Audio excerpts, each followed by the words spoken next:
안녕하십니까, 김선훈입니다. 날이 많이 더워졌고요. 세상이 많이 변화가 많습니다. 오늘 함께 교제할 말씀은 하나님에 대해서입니다. 하나님.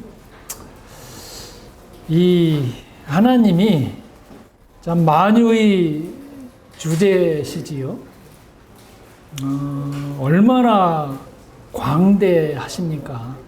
온 우주를 다 창조하시고 또 이 천지, 모든 사람, 역사, 모든 것들을 다 창조하신 그런 하나님이신데, 저희가 하나님에 대해서 얘기한다는 것이 사실은 좀 쑥스럽기도 하고 어울리지 않는 그런 일일 수도 있어요. 저희가 하나님에 대해서 알아가는 것은 영원토록 필요합니다. 영원이라는 시간이 걸려야 그래도 하나님 잘 몰라요. 그 정도로 광대하신, 참 무한하신 하나님이십니다. 그 하나님을 설명을 드린다는 게 참 너무 이 하나님에 대해서 작은 부분만 살펴볼 수밖에 없는 것이고, 또 다른 데서보다는 이 성경이 하나님의 자서전이잖아요. 이 자서전을 통해서 밖에는 성경에 이 기록된 하나님의 말씀을 보면서 이 하나님에 대해서 설명할 방법이 없습니다. 그래서 오늘은 지루하실지도 모르겠지만 성경 구절을 좀 많이 찾아볼 거고, 이 성경 구절에 대해서 성경 구절을 중심으로 한번 살펴보도록 하겠습니다. 잘 들으시고요. 정말 이 하나님이 어떤 분이신지를 한번 같이 마음 가운데 잘 새겨서 그렇게 한번 들어보시자고요. 그런데 불행하게도 이 성경은 하나님의 존재를 증명하려고 하고 있지는 않아요. 하나님이 계시다. 하나님의 이 존재. 성경에서 이러니까 하나님이 존재하시는 게 맞아, 이런 말씀, 그거는 기록되어 있지를 않습니다. 하나님이 계시다는 것은 증명할 필요가 없죠, 사실은. 아버지가, 부모가 아이를 낳아놓고 내가 네 부모야 라고 존재를 증명을 하려는 그런 부모가 없듯이 우리 하나님도 그러십니다. 증명할 필요가 없는 분명한 명제예요. 하나님이 계시다는 것은. 이 명제, 태양이 동쪽에서 떠오른다, 이걸 증명할 필요가 있겠습니까? 또 개가 동물이다, 이걸 증명할 필요가 없는 거죠. 왜? 누구나 다 알고 있는 사실이기 때문에. 여러 경험을 통해서 오랫동안 그런 사실들을 이미 다 알고 있는 거기 때문에 그거를 굳이 설명할 필요가 없는 그런 걸 명제라고 하죠. 진리라고 합니다. 이 하나님은요, 마치 왕이 둘이 될 수 없어요. 또 아버지가 두 명이 될 수가 없듯이 하나님도, 창조주 하나님은 유일하신 분입니다. 그래서 우리의 신앙의 시작이 어디에서부터 오냐면 그 하나님의 존재를 인정하는 것에서부터 우리의 신앙은 시작이 됩니다. 또 하나님을 창조주로, 주인으로 인식하는 것이 이 복음의 출발점입니다. 하나님은 우리의 주인이시다. 이게 복음의 출발점입니다. 또 사람이 피조물이죠. 하나님이 창조하신 피조물입니다. 이 피조물로서 자기에게 정해진 그 위치, 주어진 자리, 거기에서 하나님을 바라봐야 제대로 보이는 거죠. 이게 다른 자리에서 하나님을 바라보면은요, 이 왜곡돼서 찌그러져 보일 수도 있고, 잘못 보일 수도 있고, 하나님의 그 크기와 그 본체가 이상스럽게 보일 수도 있어요. 우리의 정해진 그 위치에서 봐야지만 지금 마치 저 카메라가 저를 찍고 있듯이 정확한 그런 거리와 정확한 위치에서 보지 않으면 엉뚱한 게 나올 수가 있어요. 그래서 우리 피조물이 하나님을 보려면 자기 자리, 피조물의 위치, 하나님께서 정해주신 그 영역, 그 자리에서 봐야지 정확하게 볼 수 있습니다. 시편 14편 1절은 이렇게 말씀하고 있어요. 어리석은 자는 그 마음에 이르기를 하나님이 없다 하도다. 저희는 부패하고 소행이 가증하여 선을 행하는 자가 없도다. 이런 말씀을 하시는데요. 어리석다? 어리석다는 것은요, 사람이 자기 삶에서 하나님의 개입, 이 하나님의 개입을 싫어해서 하나님을 제쳐놓고 삶을 계획하고 자기 마음대로 사는 것을 어리석다, 이렇게 얘기하죠. 분명히 창조물과 피조물, 이 관계가 확정이 되어 있는데 하나님을 없이, 하나님을 배제하고 살아가는, 그래서 그러다 보니까 자기 중심적인 삶이 돼버려요. 자기 중심적인 그러한 삶, 이것은 자기 원리, 자기의 이기적인 그런 원리를 따라서 살아가는 거죠. 그 자기 중심적인 삶은요, 자기가 있어야 돼요. 자기가 없어서는 안 되는 그러한 것으로 생각을 합니다. 자기가 주인이 돼야 되고, 자기가 왕이고, 모든 세상이 다 자기를 위해서 있는, 자기의 이해관계를 따라서 세상이 돌아간다라고 생각하는, 이게 자기 중심적인 삶이다, 이렇게 얘기를 합니다. 그러다 보니까 자기가 주인이고, 자기가 왕이고, 자기가 하나님이고, 그냥 내가 중요하기 때문에 그냥 너 죽고 나 살자, 이런 식으로 살아요. 나에게 손해되는 그런 모든 것들, 그거는 다 악이에요. 자기에게 불리하지 않은, 자기에게 이익되는 이런 모든 것들은 선이라고 봅니다. 그래서요, 설령 사람이 살다가, 그런 자기 중심적인 삶을 살다가 착한, 어떤 경우에 착한 모습도 나타날 수가 있죠. 그런 착한 모습이 나타난다 할지라도 그것은 자기 만족, 자기 자랑, 자기의, 이런 것들을 드러내기 위한 삶이에요. 인정받기를 원하고, 그렇게 애썼음에도 불구하고 제대로 알아주지 않을 때는 그 사람 욕하는 거죠. 객관적인 그런 입장에서 진실을 보는 게 아니에요.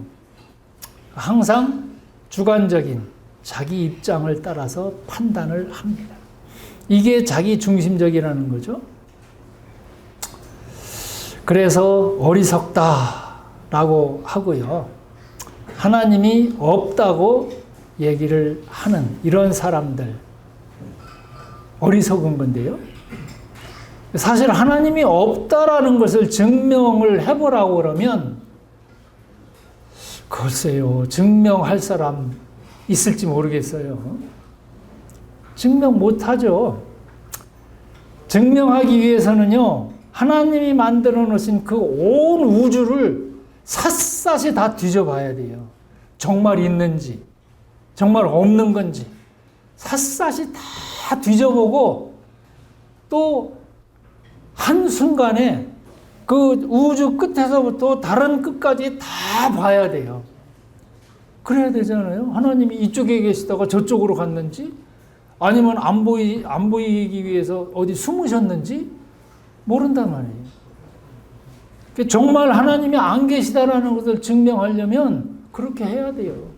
온 우주 다 알아야 되고, 온 우주 한순간에 다 볼 수 있어야 되고, 그러고 나서 없더라, 이렇게 얘기를 해야지, 뭐 전혀 내 생각에 보니까 없는 것 같아, 뭐 이렇게 해서 없다라고 주장하면 그거 참 어불성설이죠. 얼마나 어리석은 일입니까? 하나님이 보실 때는 참 우스운 일이에요. 하나님이 없다 하고, 저희는 부패하고 소행이 가증하여 선을 행하는 자가 없도다. 선, 도덕적인 선, 물론 선일 수도 있죠. 근데 성경에서 얘기하는 선은요, 하나님의 목적, 하나님의 목적에 부합해서 하나님의 기쁨, 또 하나님을 영화롭게 하는 그런 일들을 선하다고 해요. 하나님의 기준에 맞아야지 선이지, 하나님의 판단에 옳다라고 해야지 선한 거죠. 내 판단에 옳다, 내 기준에 맞다, 이렇다고 해서 내가 그건 선이야, 이렇게 얘기한다? 그럼 자기가 하나님이에요. 하나님이 판단하셔서 옳다라고 해야 그게 선인 거죠. 시편 73편 11절은 이렇게 얘기합니다. 말하기를 하나님이 어찌 알랴, 지극히 높은 자에게 지식이 있으랴 하는도다. 어리석은 자는요, 하나님께서 아무것도 모르고 계신다고, 이렇게 참 세상이 시끌시끌하고 참 무질서한데 하나님이 계시다면 이렇게 돼서는 안 되잖아요. 그렇게 얘기를 해요. 자기 기준이죠. 자기 기준. 그 하나님께서 아무것도 모르고 계시는 것 같아, 이렇게 얘기를 해요. 자기 생각, 또 자기 계획, 이게 하나님보다 더 낫다. 아니, 이렇게 해야지 하나님이지. 다른 방법으로 뭐 이상스럽게 이렇게 세상을 그렇게 경영하시는 하나님 아무것도 모르고 계신 거야, 이렇게 얘기를 한단 말이죠. 그래서 오히려 심지어는 하나님은 세상을 창조하신 후에 세상을 그냥 방치해 놨다, 그렇게 말을 합니다. 그런 말 하는 사람들이 있어요. 모슬림이 그래요. 그래서 그냥 인샬라 그러고 만다고 그러잖아요. 무슨 일이 벌어져도 그냥 인샬라, 그냥 알아서 사는 거야. 하나님이 개입하시지 않고 만들어만 놨지 그냥 방치하셔. 이렇게 얘기를 하죠. 이 전도서는 8장 11절에서 이렇게 또 말씀하고 있습니다. 악한 일에 징벌이 속히 실행되지 않으므로 인생들이 악을 행하기에 마음이 담대하도다. 이런 일 많이 보잖아요. 지금도 우리 겪고 있잖아요. 세상이 얼마나 참 부조리하고 모순된 일이 많습니까? 참 그런 일이 만연해 있는 것을 보면서 하나님은 세상을 방관하신다든지 세상을 다루시기에는 무력하다고 그렇게 말들을 해요. 혹은 어떤 사람은 일부러 어떤 일이 일어나는지 지켜보자는 식으로 시험해 보기도 하고요. 내가 이렇게 한번 해보면 어떤 반응이 올지 그렇게 하고 있어요.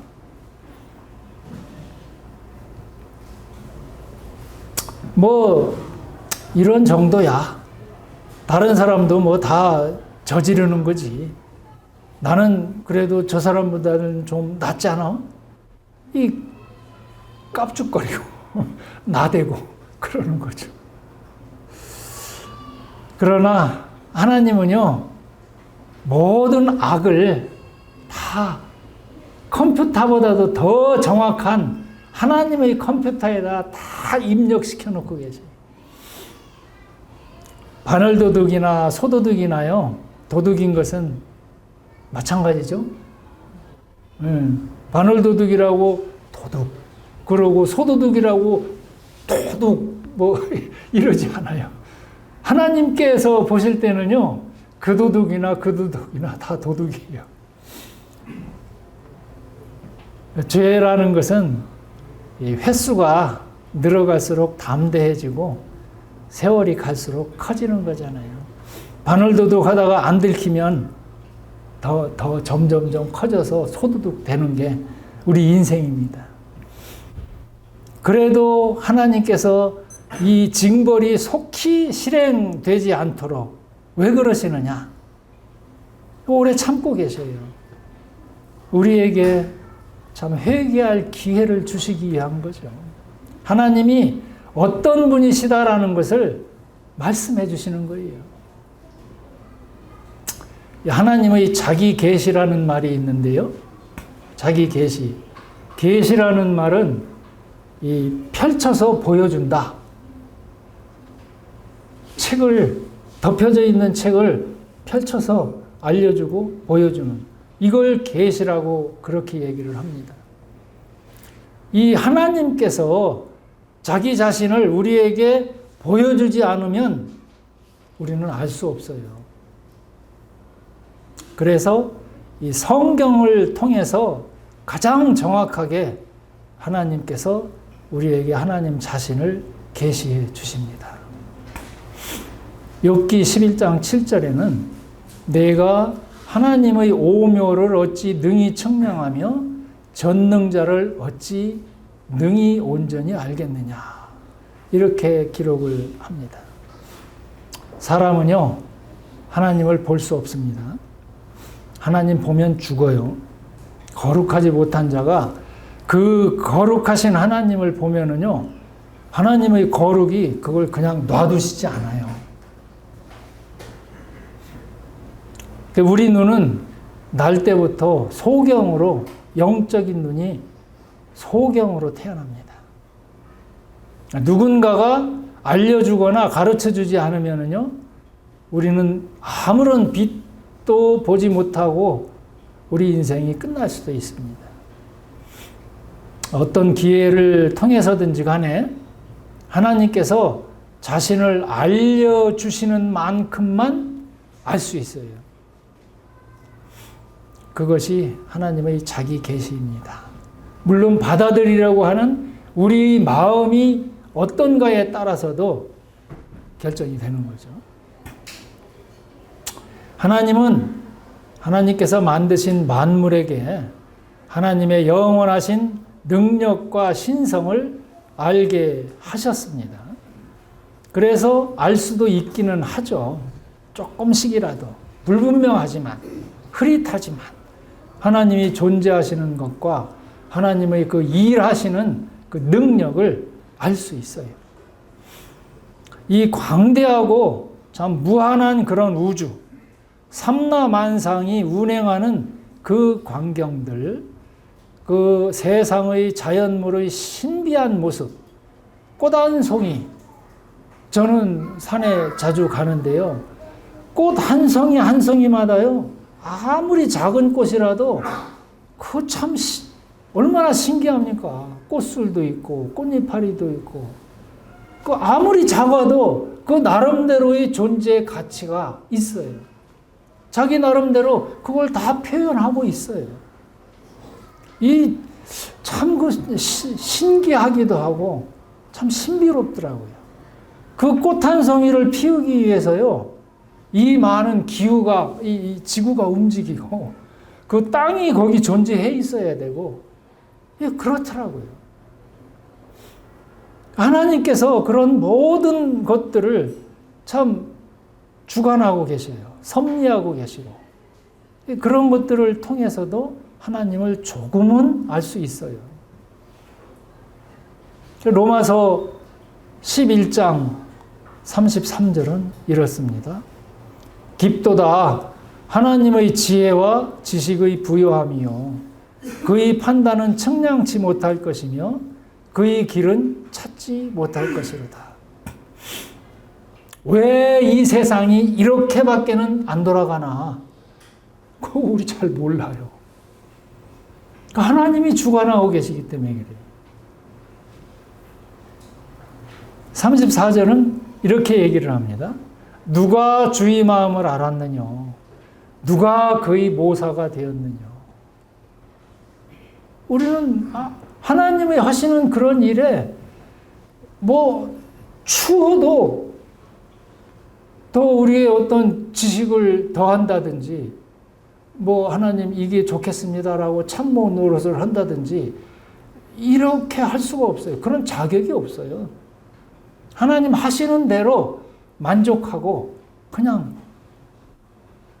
하나님께 감사하면서 하나님을 영화롭게 우리가 처해져 있는 상황에서 하나님을 영화롭게 하면서 살아야 되는 그런 의존적인 존재일 뿐입니다. 참 피조물인 이 사람들이요, 조물주인 하나님에 대해서 말한다는 것은요, 마치 개미가 사람의 성품에 대해서, 사람의 지능에 대해서, 사람의 계획에 대해서, 사람의 능력, 사람들의 생활 방식, 이런 것들을 말해보겠다. 그거하고 같아요. 하나님이 어떤 생각을 하고 계시는지, 하나님의 능력이 어떤 능력인지, 이런 것들을 사람이 그걸 얘기해보고 판단해보겠다? 이거 참 어리석은 일이죠. 로마서가 그렇게 얘기를 합니다. 하나님의 지혜와 지식의 부요함이요 그의 판단은 측량치 못할 것이며 그의 길은 찾지도 못할 것이고 그의 마음은 알지도 못할 것이고 내가 거기 조금이라도 기여한 바가 하나도 없구나. 그렇게 말씀을 하셔요.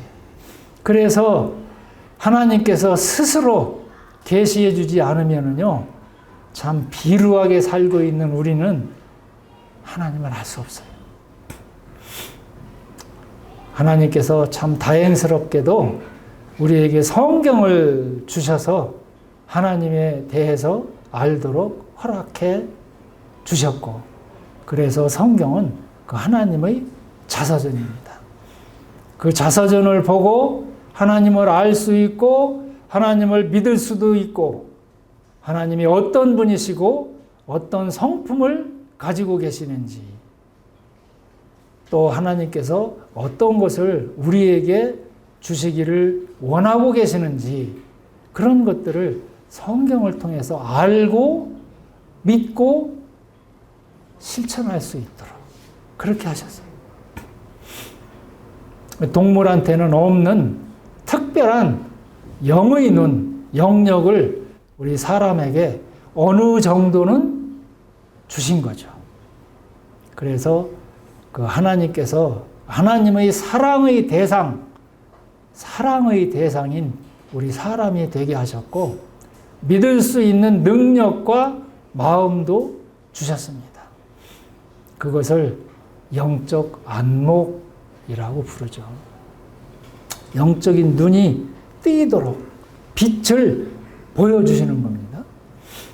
하나님의 이 선하심과 하나님의 자비로우신 그 마음을 접할 수 있는 영이라는 그 통로를 우리에게 주신 거예요.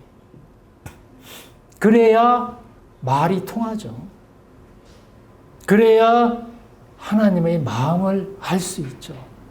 말이 통해야 피차 간의 소통이 되는 거고 마음을 서로 교류할 수 있는 거니까.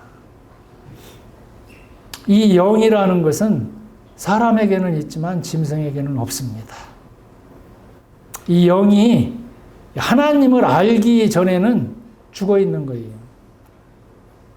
죄로 인해서 이 통로가 하나님과 나 사이에 벽을 치고 이 통로를 막아놨어요. 그 죄의 벽, 이게. 그래서 우리 눈에 색안경을 딱 끼워놨어요. 보이는 게 육적인 것만 보이도록 그렇게 만들었어요. 그 어두운 그 색안경을 벗겨내는 것이 그게 하나님의 능력이고 우리의 믿음을 통해서만 그 안경이 벗겨지는 거고 마치 구름이 태양을 가려서 보지 못하게 하는 것처럼 이 죄가 하나님과 우리 사이에 장애물로 그렇게 돼 있는 거죠. 우리가 하나님께서 우리 영을 일깨우시고 소통할 수 있도록 그 통로를 연결시켜 주시면은요, 성령께서 우리 안에 들어오십니다. 그 일을 하나님이 하셔요. 이게 우리의 죄악됨을 알고 우리가 얼마나 그동안 어리석은 삶을 살았나. 좀 하나님 없는 그런 삶을 잘 살고 있다라고 그렇게 생각하고 살았나.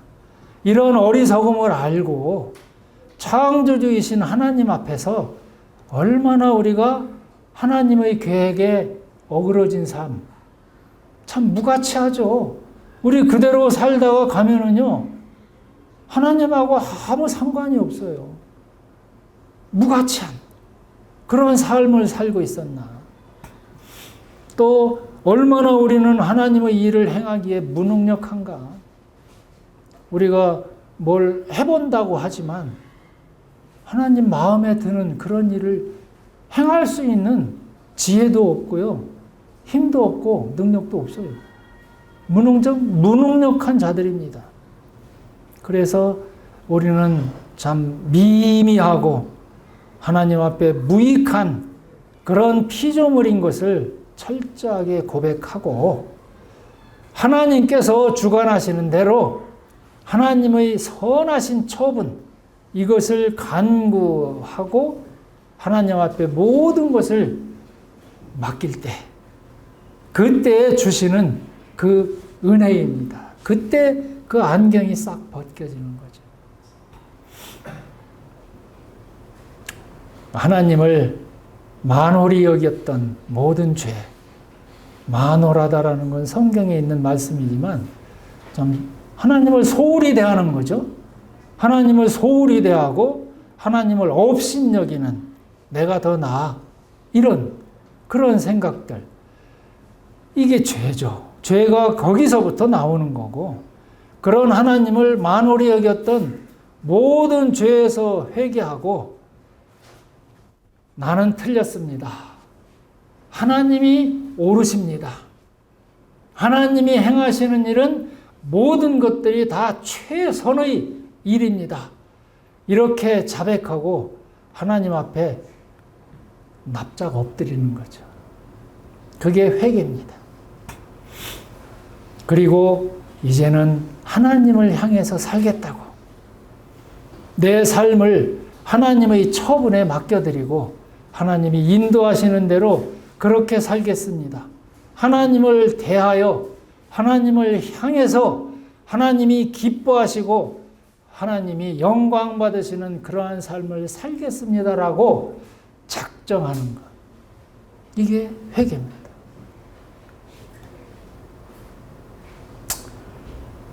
그때야 그렇게 그 일이 내 마음 가운데 일어나고야 하나님은 하나님 자신을 조금씩 그렇게 비춰 주십니다. 내가 하나님께 대해서 얼마나 무지했던가를 인지하고, 하나님은 만유를 주관하고 계시고 하나님의 모든 목적은 선하신 것이고 정당하시고 가장 높으신 분이시라는 것을 진실된 마음으로, 진실하게 진정성 있는 그런 마음으로 고백할 때 참 하나님이 기뻐하시는 거죠. 그래서 막혔던 그 소통이 다시 시작이 되는 거죠. 왜? 내 자리를 찾았으니까. 하나님을 하나님으로 대접해 드리는 거니까. 그때서야 소통이 가능한 겁니다. 우리 마음 가운데요, 그런 하나님의 말씀에 대해서 경작이 되어 있지 않으면 우리 땅이, 마음의 땅이 씨를 심겼을 때 그 씨를 품고 열매를 맺을 수 있을 만한 그런 경작되어 있는 마음이 아니면은요, 아무리 들어도 사실 별 유익이 없어요. 그냥 길가에 뿌리운 그런 씨앗 같은 거고, 그냥 돌밭 위에 뿌려진 그런 씨앗 같아서 뿌리가 없이 그냥 타고 마는 그런 일들이 되어버리는 거죠. 사람이요, 살기 위해서 사람이 아쉬워해야죠. 사람이 하나님 앞에 구걸해야죠. 목숨을. 근데 우리는 그렇습니까? 하나님을 마치 무슨 요술방망이처럼 그렇게 생각하고 이것도 주십시오, 저것도 주십시오 하고 이렇게만 하고 있지, 내가 아무리 많은 것을 가지고 있다 하더라도 하나님이 허락지 아니하시면 나는 끝납니다. 실패해요. 나는 지옥에 갈 수밖에 없어요. 온 천하를 얻고도 내 목숨을 잃는다면 내게 무슨 유익이 있겠습니까? 이런 마음을 가지고 하나님 앞에 목숨을 구걸해야 돼요. 아쉬운 거는 사람인데. 그런데 하나님께서는요, 먼저 찾아오셨어요. 참 다행스럽게도 먼저 찾아오셔서 호의를 베푸시고요. 말 좀 해보자. 참 그런 이 애타는, 불타는 그런 마음을 가지고 먼저 찾아오셔서, 야, 나 물 좀 줄래? 그러셨잖아요. 사마리아 여자한테.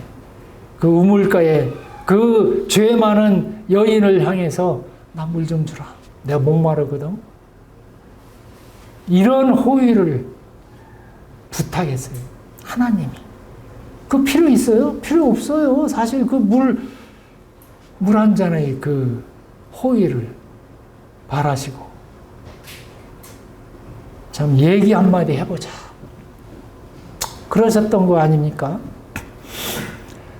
죽어가는 아이를요, 그대로 방치하고, 참 무정하고 무능력하게 그대로 놓아둘 부모가 없듯이 하나님께서도 그렇게 돌아만 와라. 모든 것이 다 준비되어 있다. 우리 예전에 그런 거 많이 봤잖아요. 돌아만 와라. 다 용서하고 모든 것을 없는 것으로 덮어줄게. 돌아만 와라. 이게 하나님의 마음입니다. 그 하나님은요, 이 권위적 직무라고 그럴까요? 제가 그렇게 이 제목을 설명을 한번 해봤는데요. 하나님의 권위는 창조주이십니다. 또 하나님은 통치자이셔요. 세상을 통치하시고 세상을 창조하시고 그리고 세상을 심판하시는 그런 심판주이십니다. 하나님의 권위적인 직무, 창조주이시며 통치자이시며 심판자. 창조주를 먼저 보시면은요, 창세기 1장 1절 성경의 제일로 처음에 이렇게 기록을 합니다. 태초에 하나님이 천지를 창조하시니라. 창조자이시죠. 세상이 하나님으로부터 나왔습니다. 우리는 하나님을 참 까다롭고 엄격하시고 독선적이고 속박하시고 그런 분이라고 생각을 해요. 잘 모를 때는. 저도 그랬으니까. 귀찮잖아요. 내 마음대로 좀 하고 싶은데 귀찮아요. 이것도 하지 마라. 참 저것도 하지 마라. 믿으면 교회 나가면 뭐 그렇게 절제해야 될 게 많고 그렇게 금지하는 것도 많고 이런 것 같고 금욕, 절제를 내세우시면서 참 사람을 경직되고 주눅들게 만드시고 또 참 웃음기 없이 싸늘하게 만나기 싫은 그런 분으로 우리 생각을 해요. 무서운 사람은 그렇잖아요. 가능하면 가까이 하고 싶지 않고 그냥 건드려서 괜히 심기 상하게 하지 않기 참 불편하게 하고 싶지 않은 그런 분으로 생각을 해요. 무언가 참 절대적인 그런 힘은 있는 것 같은데 창조하시고 뭔가 참 이 세상이 돌아가는 거 자연이 참 번개가 치고 이 홍수가 나고 이럴 때 하나님이 하셨지라는 것을 은연중에 참 인정을 하지만 그러한 하나님의 그 능력으로 내가 유리해야지 뭔가 유익이 돼야지 그렇지 않으면 그 원망하는 그런 대상으로밖에는 생각을 하지 않아요. 그러나 하나님은요, 하나님의 선하신 뜻을 위해서 세상을 창조하셨습니다. 창조하신 후에 뭐 알아서 살아라 하고 피조물을 멋대로 방치하시는 그런 무심한 하나님이 아닙니다. 참 치밀한 그런 계획, 철두철미한 그런 계획과 때, 시기, 그 계획을 이루기 위한 아주 정확한 그런 때를 다 짜놓으셨고요. 빈틈없이 완벽하게 성취해 가고 계셔요. 또 모든 피조물들에게 생명을 주시는 그런 하나님이십니다. 그래서 사도행전에는 그렇게 우리는 그를 힘입어 살며 기동하고 있다라고 그렇게 기록을 합니다. 오늘 이 순간 우리 심장이 딱 하나님께서 붙잡으시면은요, 그걸로 끝이에요. 하나님이 살며 기동할 수 있도록 그렇게 하셨어요. 이사야 43장 7절은요, 무릇 내 이름으로 일컫는 자, 곧 내가 내 영광을 위하여 창조한 자를 오게 하라. 그들을 내가 지었고 내가 만들었다. 이렇게 말씀하십니다. 이게 하나님께서 사람을 만드신 목적이죠. 하나님의 기쁨과 하나님의 영광을 위해서 창조하셨습니다. 그 영광, 그 창조의 목적에 부합되는 삶을 사는 것이 우리의 복이에요. 하나님을 영광스럽게 대접해 드리면요, 하나님도 우리를 영광스럽게 보상해 주십니다. 하나님을 창조자로, 하나님을 왕으로 대접해 드리고 하나님의 말씀과 뜻에 순종하는 것이 우리 피조물들이 해야 될 일입니다. 이사야 43장 10절은 또 이렇게 얘기를 합니다. 나 여호와가 말하노라 너희는 나의 증인 나의 종으로 택함을 입었나니 이는 너희로 나를 알고 믿으며 내가 그인 줄 깨닫게 하려 함이라. 나의 전에 지음을 받은 신이 없었느니라. 나의 후에도 없으리라. 우리 모두는 사람은 택함 받은 자들이에요. 온 우주에 이 사람을 통해서 하나님이 어떤 분이시다라는 것을 설명하시기 위해서 우리 사람을 택하셨어요. 그래서 하나님의 그 목적대로 살라고 이렇게 부려가시고 다루고 계시는 거예요. 그런데 잘 안 하잖아요. 사람이 실패하잖아요. 그래서 구원, 구원자들을 택하십니다. 그 구원자들을 통해서 하나님이 어떤 분이신가를 알게 하셔요. 예레미야 29장입니다. 나 여호와가 말하노라. 너희를 향한 나의 생각은 내가 아나니 재앙이 아니라 곧 평안이요 너희 장래에 소망을 주려 하는 생각이라. 하나님이 사람을 괴롭힌다든지 속박하시는 분이 아닙니다. 우리를 가족으로 삼으셔서요, 함께 살면서 복을 주시기를 원하시는 그러한 하나님이십니다.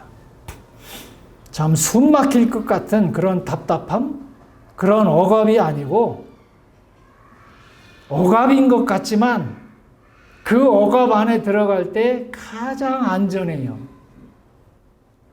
가장 평안합니다. 그렇게 하나님이 그 안에서 보호하고 인도하고 하나님의 능력으로 그렇게 다루어가고 계시는 거예요. 그게 가장 안전합니다. 더 좋은 것을 주시기 위한 그런 하나님의 방법이죠. 가치 없는 이 세상 것을 내려놓고 참 영원하고 영광된 하나님의 것을 받으라고 그렇게 손 내미시는 거예요. 그 영역에서. 근데 사람은 그 가치를 잘 모른다는 거죠. 하나님에 대한 믿음이 없이 자기 것을 내려놓으려는 사람 별로 없어요. 이게 정말 맞아? 속는 거 아니야? 만약에 아니라면 어떡하나? 참, 누가 보장해 주나? 그런 마음들이 있는 거죠. 그래서 주저해요. 그래서 하나님을 알도록, 하나님의 그 선하심을 경험할 수 있도록 그렇게 우리를 인도하시고 다루어 가십니다. 때로는 우리에게 고난도 주시고 좌절하게도 하시고, 그런데 그것은요, 기회예요. 하나님을 알 수 있는 하나님의 선하심과 사랑을 경험할 수 있는 기회입니다. 그래서 참 구원받고 나서 참 뒤돌아보면은요, 하나님이 오르셨다. 하나님이 고마우신 분이다. 얼마나 감사할 수밖에 없는 그런 분이신가. 그거 우리가 알 수 있어요. 또 하나님은 이 통치자이십니다. 느헤미야 9장은 이렇게 얘기를 합니다. 오직 주는 여호와시라. 하늘과 하늘들의 하늘과 1월 성신과 땅과 땅 위의 만물과 바다와 그 가운데 모든 것을 지으시고 다 보존하시오니. 보존이라는 게 통치하고 다스리고 계시는 거죠. 모든 천군이 주께 경배하나이다. 지으신 모든 것들을 하나님의 뜻대로 경영하고 계셔요. 그 뜻에 맞도록 유지하고 선하게 관리하고 다스리며 보존하고 계시는 겁니다. 이사야 45장 7절입니다. 나는 빛도 짓고 어두움도 창조하며 나는 평안도 짓고 환난도 창조하나니 나는 여호와라. 이 모든 일을 행하는 자 아니라 하였노라. 그렇죠. 빛도 짓고 어두움도 창조. 그냥 좋은 일만 있는 거 아니에요. 하나님 믿는다고 해서. 번영, 형통 이런 것도 주십니다. 반면에 어려움도 주시고. 왜 그러느냐? 하나님의 뜻에서 벗어나지 않도록 훈육하시는 거죠. 기르시고 더 나은 성장을 위해서 온전케 하시는 그런 분이에요. 우리는 이걸 간섭이라고 하죠. 하나님 좀 간섭하지 마세요. 내 마음대로 살래요? 간섭이라고 하죠. 근데 그것은요, 하나님의 사랑이에요. 우리는 이것을 속박이라고 합니다. 근데 그것은요, 하나님의 관심이에요. 그 정도로 하나님께서 마음을 두고 계시다는 얘기입니다.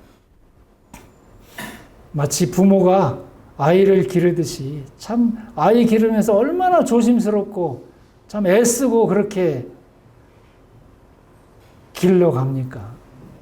하나님은 졸지도 않고 주무시지도 않고 지켜보시고 좋은 것 주시기 위해서 우리에게 어떻게 해야지 이 좋은 걸 줄 수 있나 그 기회를 포착하고 계시는 그런 분이세요.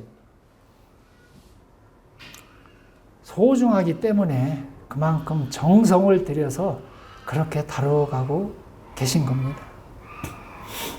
로마서 11장 36절입니다. 이는 만물이 주에게서 나오고 주로 말미암고 주에게로 돌아감이라. 영광이 그에게 세세에 있으리로다. 주로부터 나왔어요. 주님의 것이에요. 하나님의 것이고 하나님을 위해서 있고 하나님으로 하나님에게 돌아가는 것. 하나님은 그래서요. 참 누가 그랬어요. 바닷가의 그 모래 한 알갱이. 우리가 볼 때는 아무것도 아닌 것 같죠. 근데 그 바닷가 모래 한 알갱이 그 모래 하나의 역사를 알고 계신다. 그 영원한 역사를 알고 계신다. 그 모래가 어떻게 생성이 되었고 어떻게 흘러다니다가 어디에 붙어 있는지 그리고 그것이 다른 것들과 어떻게 연합하고 어떻게 결합해서 어떻게 끝날 것인지 이 모래 알갱이의 영원한 이야기를 하나님은 알고 계신다. 그런 얘기를 했어요. 참 모든 것들이 하나님께서 주관하고 계셔요. 성경은 마태복음에서 그러죠. 참새 한 마리도 하나님의 허락이 없이는 땅에 떨어지지 않고 우리 머리털까지도 다 세신받으셨다고. 그래야 하나님이죠. 시편입니다. 99편 1절. 여호와께서 통치하시니 만민이 떨 것이요 여호와께서 그룹 사이에 좌정하시니 땅이 요동할 것이다.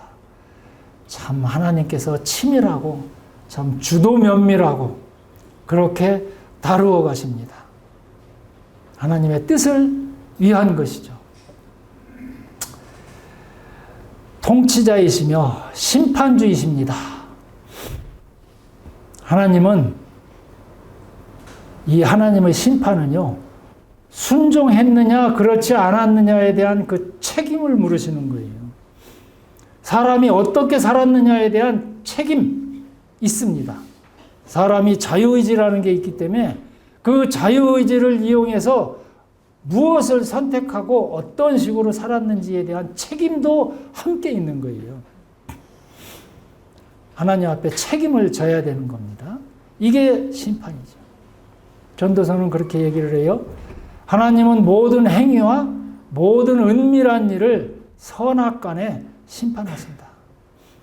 하나님의 판단 기준은 사람이 흔히 알고 있는 그런 도덕적인 기준이 아닙니다. 사람은 참 선악과를 따먹는 그 순간에 선악에 대한 자기 기준을 가지게 된 거죠. 자기 눈이 밝아졌어요. 양심이라는 게 생긴 거죠. 그래서 판단할 능력이 생겼어요. 근데 그 판단이 자기중심적이에요. 그게 문제가 된 거죠. 하나님의 절대적인 기준이 아닙니다. 자기중심적인 기준으로 세워버렸어요. 하나님의 기준은요, 하나님을 경외하고 하나님의 뜻과 계획에 순종하는 것이 하나님의 기준입니다.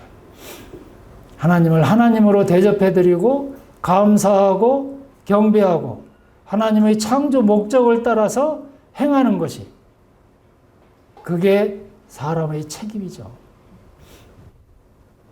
우리가 죽는다고 하는 것, 죽음, 우리 몸을 벗어나는 겁니다. 몸이 벗겨지는 거예요. 우리의 몸이 벗겨질 때 뭐가 드러나겠습니까? 우리 혼과 우리 영이 하나님 앞에 그냥 드러나요. 지금은 우리 몸이 있기 때문에 그거 감출 수 있어요. 우리 안에 뭐가 있는지 잘 모르잖아요, 다른 사람들이. 하나님 앞에 설 때는요, 이 몸을 가지고 사는 게 아니에요. 영과 혼, 그걸 하나님이 보시는 거예요. 몸은 벗겨져 버렸어요. 여기 모든 행위와 모든 은밀한 일을 선악간에 심판하신다. 우리 마음이 어땠는지 그걸 보시는 거예요. 그걸 심판하시는 겁니다. 시편은 그럽니다. 공의로 세계를 심판하시며 정직으로 만민에게 판단을 행하시리로다. 공의라는 것은요, 세상 어느 시대에 어느 지역 어느 누가 보더라도 그 판단이 잘못됐다, 이렇게 비난할 만한 점이 수도 없는 그런 것을 공의, 제대로 판단했구나, 그 누가 비난할 수 없어요. 그 판결에 대해서. 그걸 공의라고 합니다. 공평한 그런 판단이고,